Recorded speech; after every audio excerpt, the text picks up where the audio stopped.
अस्सलाम वालेकुम, कैसे हो आप सभी लोग? उम्मीद है कि आप सब लोग खैरियत से होंगे और बहुत मज़े में होंगे। तो आज हम बनाने जा रहे हैं हैदराबादी ये डिश दालचा। तो इसके लिए हमने कुकर ले लिया है, उसमें हमने मुख्तलिफ़ किस्म की दालें ऐड कर दी हैं। आपको जो दालें पसंद है आप वो ऐड कर देना। मैंने इसमें 4-5 दालें मुख्तलिफ़ किस्म की ऐड की हैं। मसूर की दाल है, मूँग की दाल है, चने की दाल है और जो है वो छिलके वाली मूँग की दाल है और माश की दाल है। तो आपको जो बेहतर लग रही हैं दालें जो आपको पसंद है आप वो ऐड कर दें। नमक और हल्दी इसमें ऐड कर देना। नमक जो है वो 1 टेबल स्पून था, हल्दी हाफ़ टेबल स्पून और इसको हमने अब जो है वो 10 मिनट्स तक के कुकर में गला लिया है। अब इसके बाद हमने वो साइड पे रख दिया है निकाल के, कुकर को दोबारा से वॉश कर लिया है क्योंकि अब हमें इसमें गोश्त का जो है वो कोरमा तैयार करना है। इसके लिए हमने कुकर में ऑयल ले लिया है। ऑयल में मैंने 2 मीडियम साइज़ की प्याज़ ऐड कर दी है कट करके। इसको मुझे जल्दी से गोल्डन कर लेना है। जैसे ही प्याज़ गोल्डन हो जाएगी तो फिर मैं इसमें 1 टेबल स्पून भर के अदरक लहसुन का पेस्ट ऐड कर दूँगी। अदरक लहसुन का पेस्ट ऐड करने के बाद मुझे इसकी भुनाई करनी है। अदरक लहसुन जब भुन जाएगा फिर उसके बाद मैं इसमें बीफ ऐड कर दूँगी। बीफ मैंने हाफ़ केजी लिया है तकरीबन। इसको मैंने अच्छी तरह से वॉश कर लिया है, ये मैं इसमें ऐड कर देती हूँ। अब इसकी मुझे भुनाई करनी है ताकि इसकी स्मेल चली जाए अदरक लहसुन के साथ और इसका पानी भी खुश्क कर लिया मैंने। उसके बाद मैंने इसमें 3 मीडियम साइज़ की टमाटर जो मैंने कट करके रखी हुई थी वो ऐड कर दी है और इसके बाद मैंने इसमें नमक डाला है 1 table spoon, half table spoon हल्दी ऐड की है, 1 टेबल स्पून ज़ीरा पाउडर ऐड किया है, 1 टेबल स्पून लाल पिसी हुई मिर्च ऐड की है, 1 टेबल स्पून धनिया कुटा हुआ ऐड किया है। अब सारे मसाले डालने के बाद मैं इसको अच्छी तरह से मिक्स करूँगी।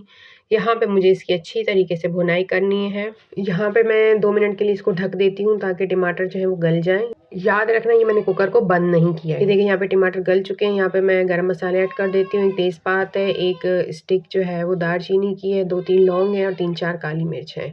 ये भी मैं इसमें ऐड कर दूँगी और मुझे यहाँ पे मसाले की बहुत अच्छी तरह से भुनाई कर लेनी है। यहाँ पे मैंने भुनाई कर ली थी, इस वजह से अब मैंने इसमें पानी ऐड कर दिया है। पानी मैंने तकरीबन 3 गिलास ऐड किए हैं क्योंकि बीफ को गलाना है हमें। अब मैं इसको कवर कर दूँगी तकरीबन 20 मिनट तक के लिए। 20 मिनट्स के बाद मिलते हैं और सीटी लगा दी थी। 20 मिनट्स के बाद ये देखें गोश्त अच्छे तरीके से गल गया। अब हम इसमें जो दालें गला ली थी वो भी ऐड कर दी हैं। तो अब मैं इसको कवर करके 10 मिनट्स तक के कुक करूँगी लो फ्लेम पे, ताकि जो दालें हैं उसके अंदर ये मसाले जो अच्छी तरह से टेस्ट आ जाए दालों के अंदर। यहाँ पे मैंने धनिया भी बारीक कट करके इसके अंदर ऐड कर दिया था।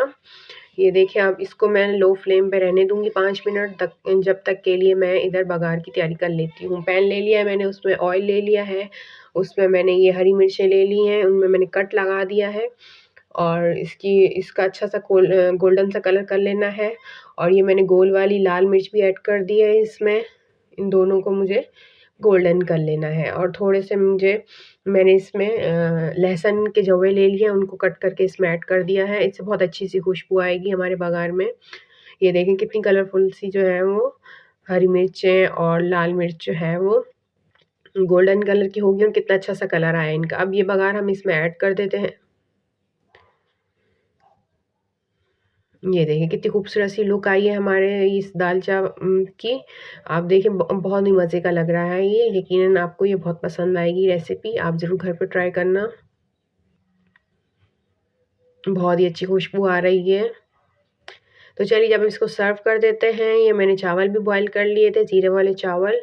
तो आप इसको इस तरह से ज़रूर बनाइएगा, घर पे ट्राई कीजिएगा, मुझे फ़ीडबैक ज़रूर दीजिएगा, दुआ में याद रखिएगा। वीडियो अच्छी लगी हो तो लाइक कीजिएगा, चैनल को सब्सक्राइब भी ज़रूर कीजिएगा।